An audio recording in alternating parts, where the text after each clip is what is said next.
Hey guys, it's Kat, and we are back yet again with a little bit more of an experimental video. I've actually been really enjoying shifting my life around in a way where I'm able to spend slightly less time doing stuff like this on YouTube and for YouTube. Believe it or not, it's really been a big change for me. It's something that's been a long time coming, but so has what I believe to be the shift that's going to happen on this channel. So before I get into this, I wanted to continue the conversation about that. I said in my previous video that I've been pulled in what feels like a more distinctly creative direction. And I am enjoying that path right now. I'm enjoying it a lot right now, especially during a time where the world is becoming what it frankly always has been. And I think that's kind of the point for me, is that I spent so much time talking about that stuff. And to be frank, I don't genuinely measure accurately how much time that's actually been.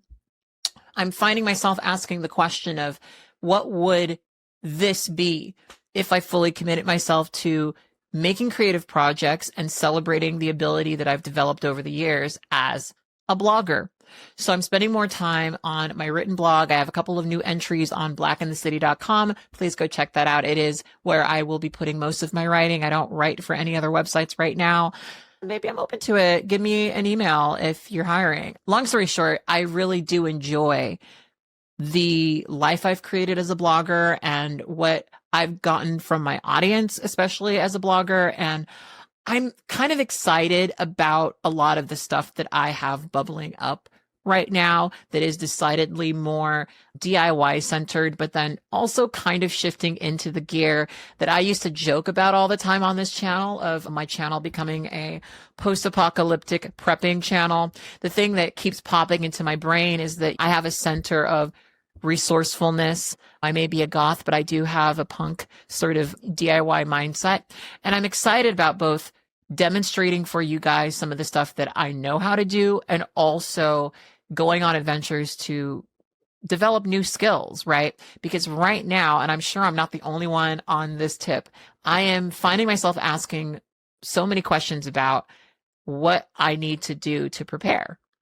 And as I shift into what I internalize as a slightly less political, well, probably a significantly less political direction, I'm very thankful to receive the support that I've received. It's been a big deal to me, and I am sorry that I keep coming on here and saying I'm going to do one thing and then doing another.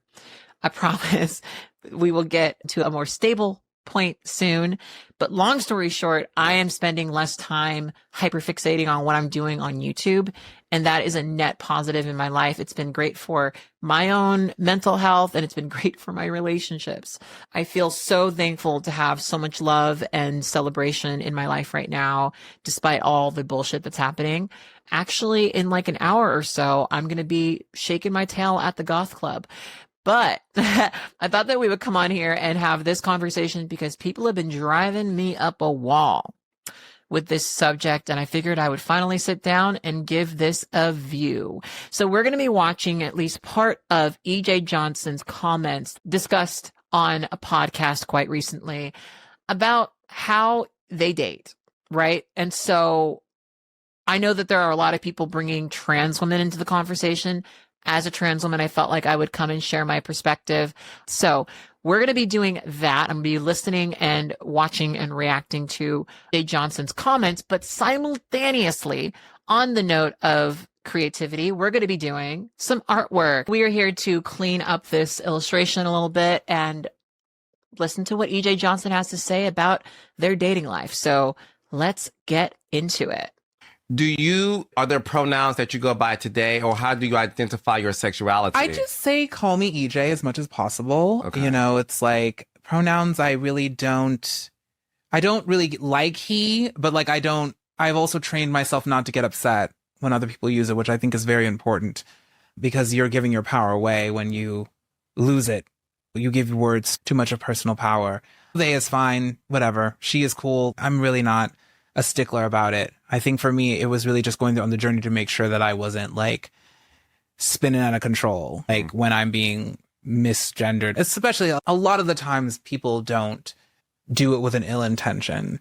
Some people do.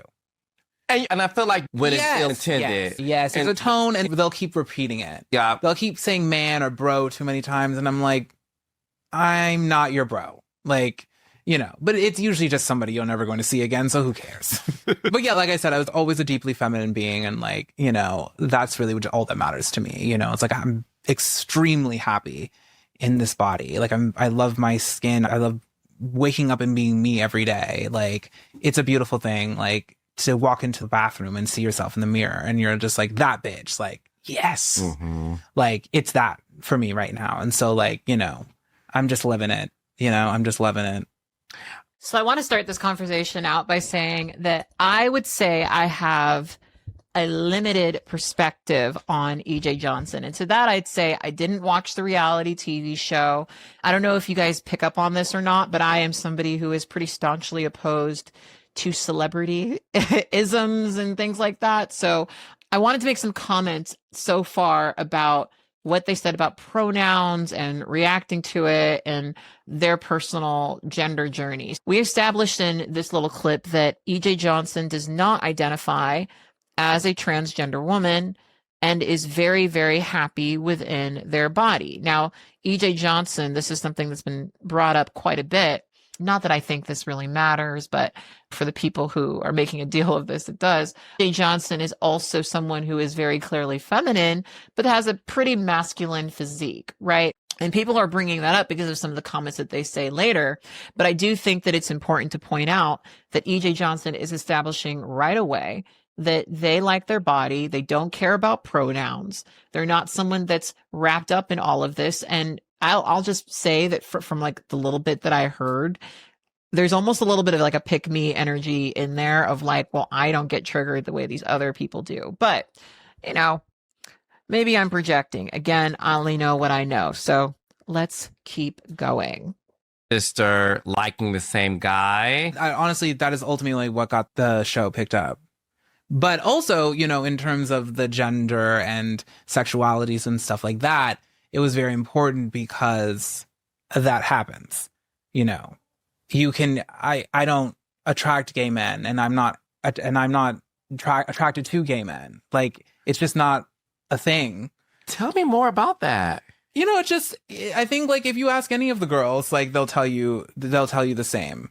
And I think they're just labels. You know, that's why, like, I don't care what, you know, like I'm dating someone. I'm like, I don't care what you identify as or what you call yourself, as long as you're happy being who you are. But no, to be honest, it's like, it's why I don't go to gay clubs. I don't go to, you know, gay things, because it's like the men that I attract are not there. And also, like, they're like, you know, they kind of like wave you off. You're just like, oh, that, you know, hey girl, like, you know, it's not, you're not in here like the rest of us are.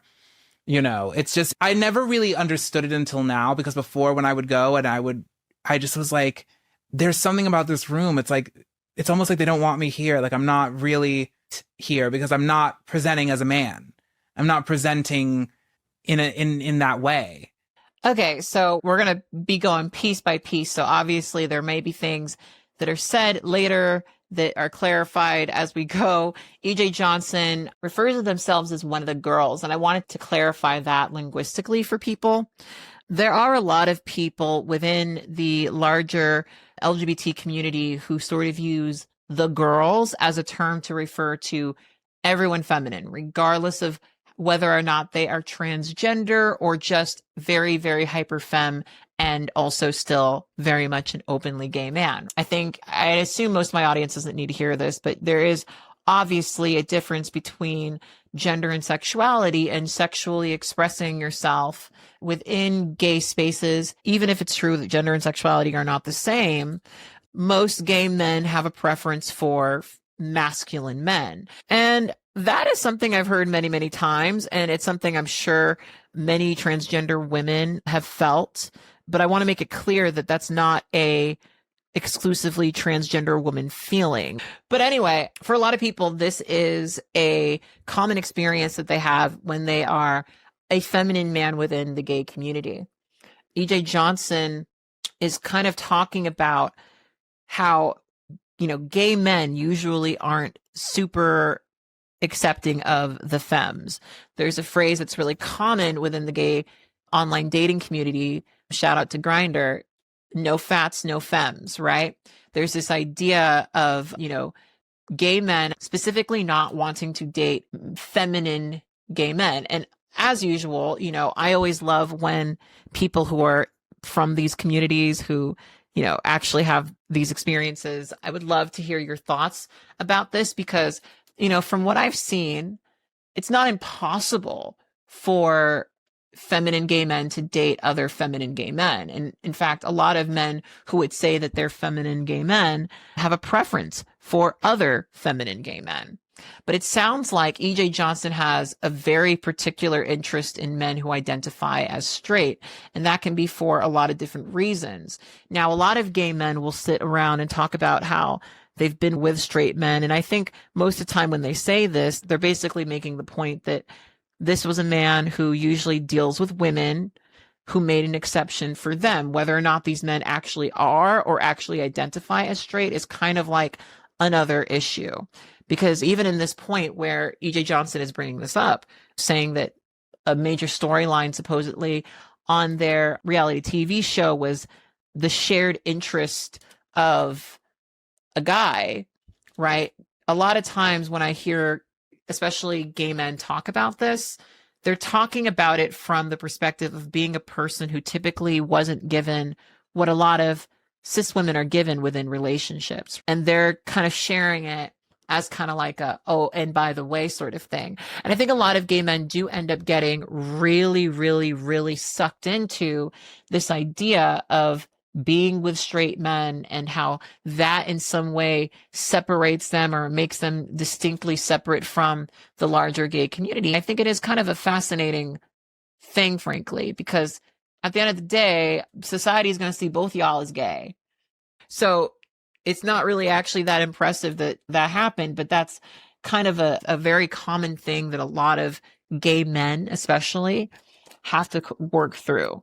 This idea that the most important, most valuable partner you could ever be with is someone who wouldn't typically prefer you because of who you are. And so, yeah, we're going to keep hearing his thoughts about this, but I wanted to share some of mine before we really get into the nitty gritty of it. And to be clear, the gay community room. Yeah. Of your own community. Yeah. But it's not like a shameful thing or just like, oh, they're mean to me. But it's like, these are not my men in terms of attraction. Now, if I'm just going to have a kiki, sure. But like, these are not the men that are interested in me in that capacity. I do that when I go to the straight rooms. So has it always been that way for you in terms of when it comes to men? Has it always been what some people consider the straight guy always being the one that would approach you? Or somebody who, or has been intimate and dating, women for most of their life or like up until then. It has always been that way, but now it's like even more so now that I definitely present in more of a feminine way, because also like, it's like my energy is that. I like to call it a rebirth because I feel like even talking to you now, you're like you said earlier, look, I know who I am. I love how I see in the mirror. I am shedding all of whatever I was there back then, who I am now. Has that cultivated a stronger relationship with your parents, or has it been challenging for you there too, just being, how you are now? No, definitely. Well, not challenging. I think everything, honestly, in this era of my life has become so much easier. But even I told them on my birthday in June that I was like, we're not doing man, we're not doing gay. Like, and it was very freeing. And also it just was, it just was like, I wasn't like, I'm not, and it's very important, I think too, when you're, and I hate the term coming out, but I think when you're telling people about who you are telling them. I'm not looking for acceptance. I'm not looking for your validation. I am telling you what's going down. And yeah, we had that conversation and it was very easy because I just told them flat out. Like, I was like, this is who I am and this is how we're moving and grooving and going forward. Even like, I was like, the world tried to give me that label, like Magic Johnson's son. And I was like, well, he's dead. And now there is Miss Thing. Like, we're not doing that either. So it wasn't like a big conversation, but I think what I loved about it was so easy because we just said it and they were like, oh, okay. We'll do our best to understand that. I'm beaming right now. Yeah. I think you could tell because I'm so proud of you. Not that you need me to say that, but I feel like you're freeing a lot of gay or however they like. Because I agree with you, is however you identify yourself. But I wish growing up I had someone like you. I think we all wish, at least we all wish somebody was there, you know, who it is, you know, like somebody to say something. Cause like, especially between our years, like we didn't have anybody. And that's why this conversation to me is so important, because people can watch this and say, finally, someone's saying something how I feel, because I got little like, you know, the hairs rose up on my skin when you said, I don't want to say coming out anymore. Like, this is who I am, and I don't even need your acceptance. Like, I think it's important. It really is an important part of the discussion that no one, I don't think, is talking about. But like I said, you have to, if you're going to do something, do it for yourself, number one. And number two, when you go out, I think that's when everyone gets hurt. You know, it's like everyone has those traumatic experiences because they're searching for the validation, they're searching for the acceptance. And like, sometimes it doesn't come. And that's also okay. Like if you need to leave your home or leave your family whenever it is safe for you to do so, go. You know, it's like the idealized family. Like it doesn't exist. It is what you make of it. Like you don't have to stay if everyone's treating you poorly. You know, you don't have to be involved if you're not getting what you need. You don't have to do anything. You know, and I think like the image of, you know, my family was nice and healing for the world. But it wasn't like I didn't struggle, you know, there wasn't difficulties to get there, you know, in terms of getting to that point. And I think that also too, it's like, you can't just like wipe away, you know, just like understand that like, you know, sometimes they're there and then sometimes they're not. And that doesn't make your story any less powerful. If people aren't going to stand behind you and give you that love that you need, then go find some other people who will. I've always wanted to ask you this because obviously, like I said, you're the offspring of a legend that was in a sport that is heavily male dominated, obviously, and just like the locker room talk and masculine. Yes, hyper masculine. And I just remember when you emerged and all of the talks about like, oh my God, Magic Johnson's son, instead of playing a basketball, he's wearing a dress and all those things. And a lot of it obviously was from the Black community. When it comes to the Black community, especially the gay Black community, did you feel like they accepted you? Well, again, I wasn't really looking. Like there was just so much, you know, that happened at that time that I wasn't like looking. Like I don't care about to be accepted in a community or to be a part of a community. You know, I think that I just wasn't in it. Like I wasn't a part, you know, when I was living my life, you know, growing up, it's just like I was, you know, I had school and I had all these places and I had my friends. It's like, if I was like, I don't know what I'm doing. You know, these communities or these people are mad. Like, let them be mad. But, you know, I really could care less. That's all I have to say. You know, it's like, even when people were like, oh, you know, I think somebody asked me like, oh, well, what did your church think? I was like, well, number one, I never had a church. My parents went to church, but I didn't go because I wanted to go. I wasn't a part of that community. I was there because I was made to be there. It really doesn't matter. If your community is mad, then let them be mad. But I've always thought that was just stupid, that they thought that I was supposed to be playing basketball or something. First of all, you know how difficult it is to become an NBA player? Like, number one, it's a very hard process. And if I wanted to do that, then I would have done it. But why are we even having this discussion? It's just so ignorant.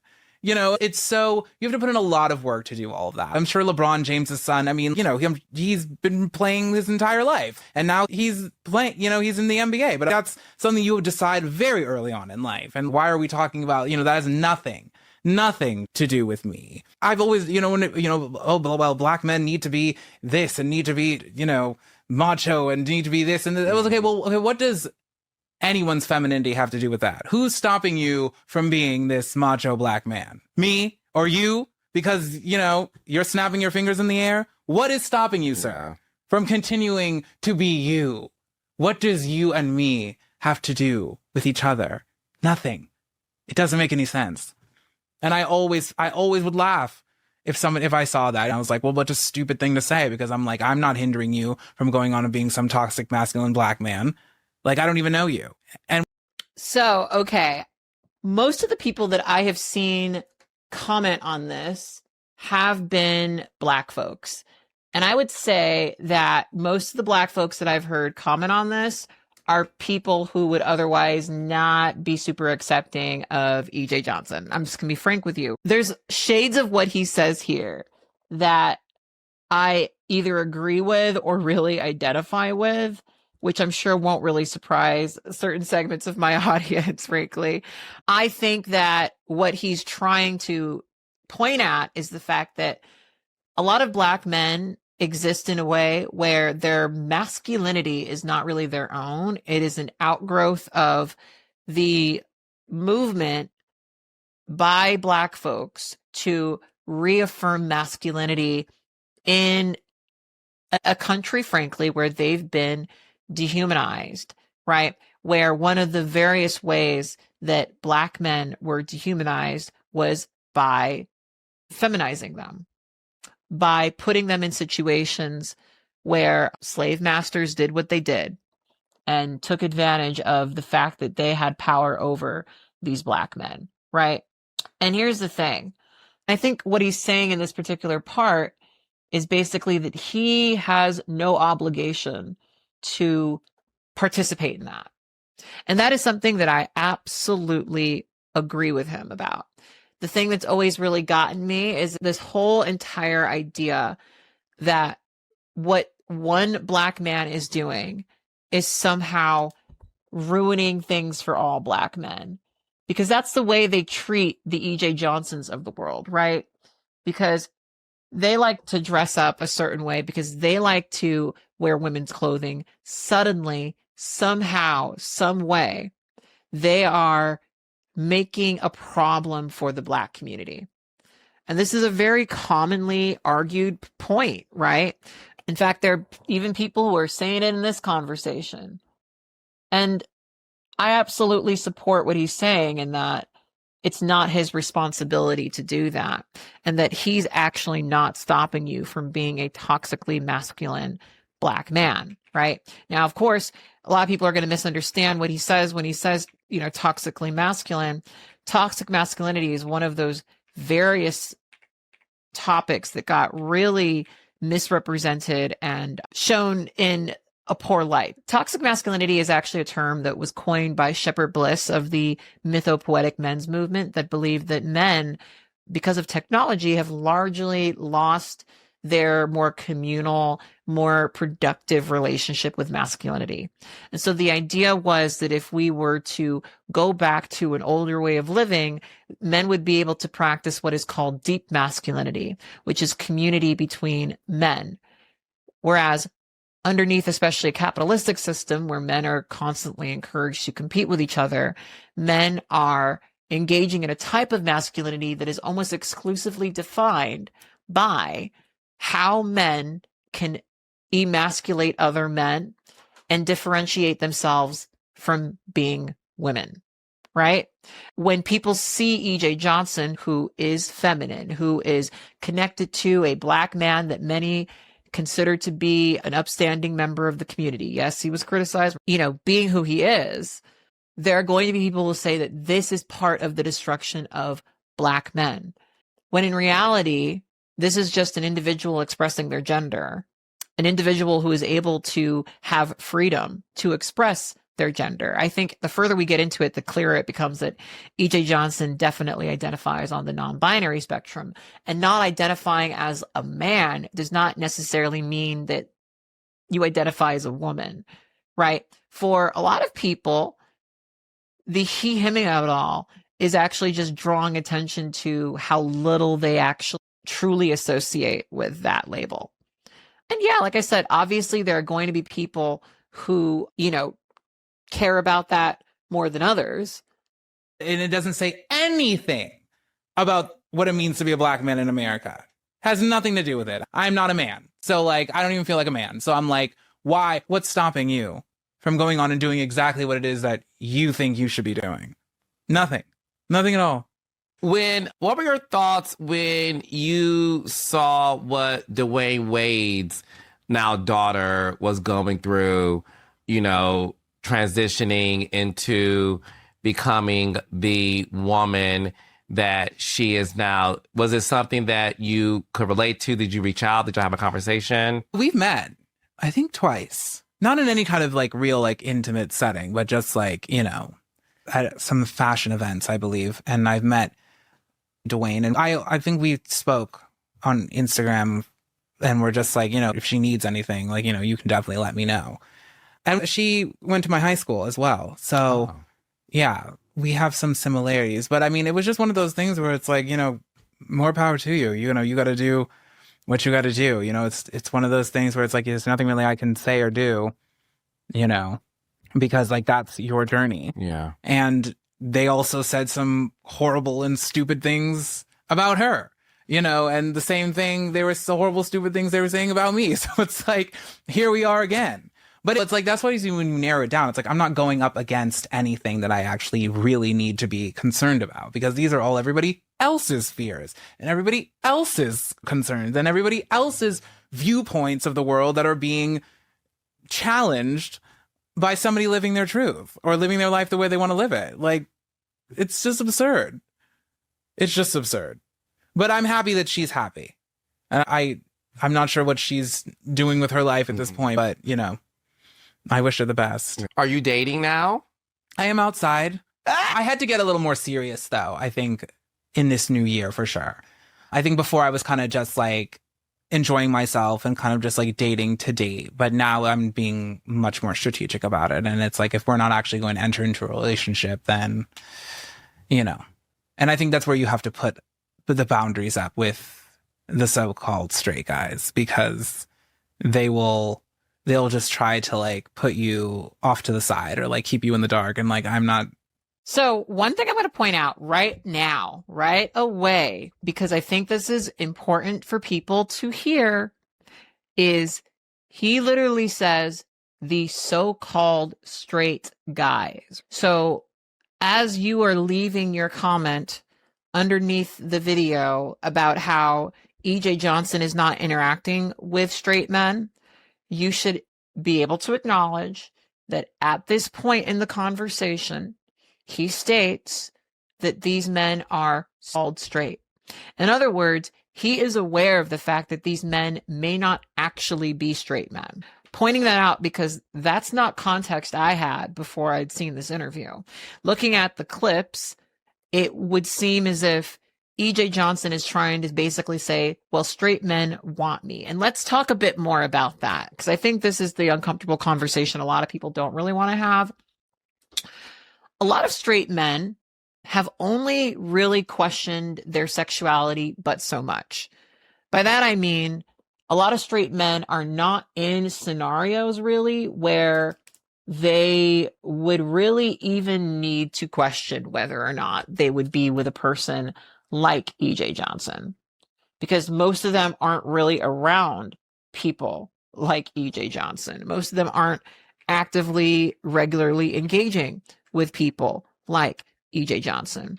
So what this means is that a lot of times they're going to have these experiences where they're going to run into someone like EJ Johnson, and it's going to cause them to question certain aspects of their sexuality. Something that I have found is that a lot of men say that they're straight, and that's the language that they have, but really they're more so just attracted to femininity in general, regardless of its form.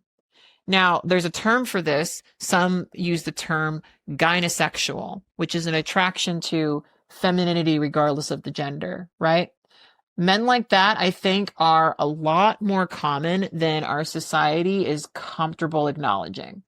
And I'm saying that as someone who, to be clear about my personal stance about this, as a trans woman, I would say the vast majority of men who express attraction to me, period, are men who identify as straight. I'm not saying that because I need these men to be straight or it would validate my gender more if I said that they were straight. I'm saying that by the numbers, if I'm looking at all the people I interact with, if I'm looking at all of the men who say that they're attracted to me, most of those men identify as straight and will continue to identify as straight even after they know that I'm transgender. Some of them may reject me when they find out that I'm transgender. Some of them may even be upset with me when they find out that I'm transgender and that they were expressing attraction to a transgender woman, right? But for the most part, these men, when they are attracted to me, are not conflicted about that attraction. They know that they're attracted to me. And for a lot of them, that's kind of enough, right? What I think is kind of frustrating when we have these conversations is that a lot of, especially cis women, imagine that men are having much deeper and much more intense conversations about their sexuality than, in my experience, they actually are. I'm not trying to say that men should get off scot-free or something like that. I'm trying to say that, like, a lot of these men are not thinking about this as deeply as you are. They see E.J. Johnson. They see someone who is feminine, someone who takes care of themselves, someone who maybe even got a little bit of money. Some men are a little bit more bisexual when the person has money, right? And they're attracted. They're interested. They may identify as straight. And I'm also going to point out that earlier in this video, he also makes a point of correcting the host by saying, not necessarily straight, but, you know, men who date women. Most men who date women are going to identify as straight. That's just how it goes, right?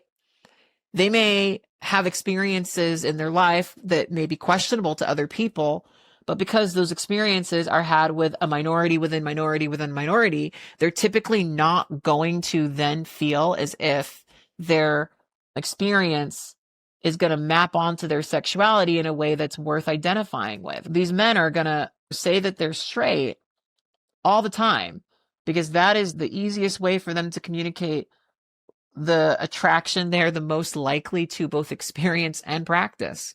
Most of these men, they've got endless access to cis women. They don't really have a ton of access to the E.J. Johnsons of the world, who are largely not very common. So when they're in that situation, they may take advantage of it. Something that's been said to me many times as I reject men is this kind of idea of like, well, you know, I got to try it. I had the opportunity, right? And a lot of men think like that. A lot of men are very opportunistic when it comes to who they have sex with and how, right? And I assume in this video, in this part of the conversation, E.J. Johnson's going to talk about their experience with DL men. But I also feel the need to point out that just because a man is dealing with a person who is designated male at birth, but not a cis woman, does not mean that they're DL. A lot of you have sort of taken DL as a term and twisted it to basically include everybody who sleeps with people with penises or who's designated male at birth. And that's a very silly, in my opinion, very immature way of having that particular conversation. Because at the end of the day, DL men are quite distinct. DL men are not just closeted men. DL men are not just men who hide that they're attracted to men or trans women.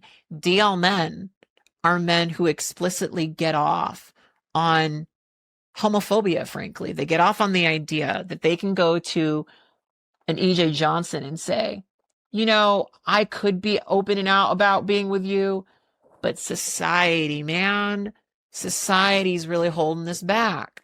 You know, going back to the whole point about Black men being held back by society, right? It is often a very self-inflicted thing, but it's also a fetish. These men are often getting off on the idea, not necessarily that they're sleeping with men or transgender women, but of the fact that they're able to, through their heterosexism, through their image of being a straight man, get this person to be private about their relationship and accept a certain degree of disrespect. These are men that often get off on abuse, right?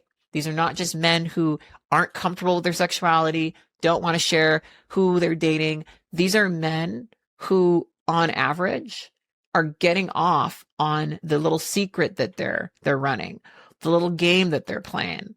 These are not men who are interested in being out. These are men who are opportunists, who get off on that, right? That's a DL man. Not every single man who dates a trans woman not every single man who dates a gay man and isn't comfortable about talking about it. None of my relationships are had in the dark. In fact, I'll even pop in one of the pictures I took with one of my boyfriends, because he is the only one who has said that he is comfortable being a social media person, at least on this social media. I share my boyfriends on my private social media, and some of you are lucky enough to be on my Finsta, and you've seen my boyfriends, and some of you have even met my boyfriends when we're out and about. I run into my followers quite a bit at the goth club, which I always think is kind of funny. But I don't have secretive relationships. So when people try to say that trans women are dealing with DL men, or they try to say that these men are DL, like, you're just not making sense. And I know what they're trying to say. They're trying to say that these men are gay, right? But what EJ Johnson is saying is that he goes to a gay space and he finds that he's less likely to get people who will express attraction to him, especially when compared to how he's received in straight spaces. And that can be confusing, I think, for a lot of people. But the reason he has that experience is because even though, you know, these gay male spaces are sort of created to cater to men who want men, straight spaces are often catered to men who are seeking someone who's feminine.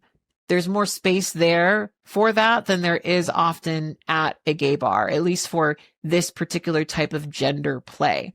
And for a lot of these men who like EJ Johnson, that is kind of what it is.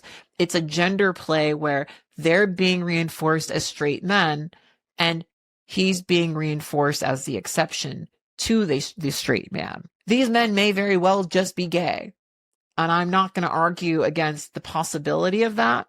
But going back to the point that he was making earlier about sharing a love interest with his sister, the point he's making is that he tends to attract men who date women, not exclusively men who date men.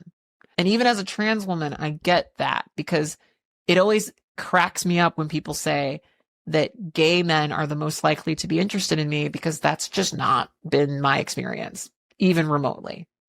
And I'm saying that as someone who wishes that they could date less straight men. But unfortunately, that is who I end up dating more often than not. And it's not because of preference. It's not because of a desire to be reinforced or anything like that. It's quite literally because that is who is interested in me more often than not. And so, yeah, I just felt the need to point that out, because I think that a lot of people miss that he is aware of the fact that these men may not be straight, but he's still describing men who predominantly date women. Girl. And on that note, it is about 10 o'clock right now, so I'm going to jump into the shower and get ready to go to the golf club, because I've had about enough of that. I've truly had about enough of that. So let's recap, right? EJ Johnson is someone who exists somewhere on the non-binary spectrum. They do not actually like the term he, him, but they don't identify as a transgender woman. They've primarily had relationships with men who may identify as straight, but he makes it clear in this video that he's aware of the fact that these men are not necessarily straight. They just date women, as well as dating people like them, right? So I felt like just making that video, watching at least as much of this as I could, and getting my thoughts actually together so that I'm not just speaking out of my butt. I understand why Jay Johnson is receiving some degree of vitriol to some degree. There's also a real big part of me that knows that people are kind of filling in blanks here. Maybe I missed it. We didn't watch the entire thing. If you guys have a timestamp, please give it to me. But at no point in this video do I hear him say that he looks better than a cis woman. That is definitely, however, the narrative that I was led to believe. It's very frustrating to me that that was such a commonly stated thing. So anyway, that is what I had to say about this. I would love to hear what you have to say about it in the comment box below. I'll show you guys what I've got so far. So far, this is what I'm working with. It is definitely not perfect. I've still got a little bit of work to go with it. I've added some like hatching and stuff to it, but I don't really think I like that the longer I look at it. But, you know, we made a lot of progress in this video. I added these whiskers. I don't know if I'm going to keep them or not. I don't know exactly how I'm going to do that. I think they might be amiss.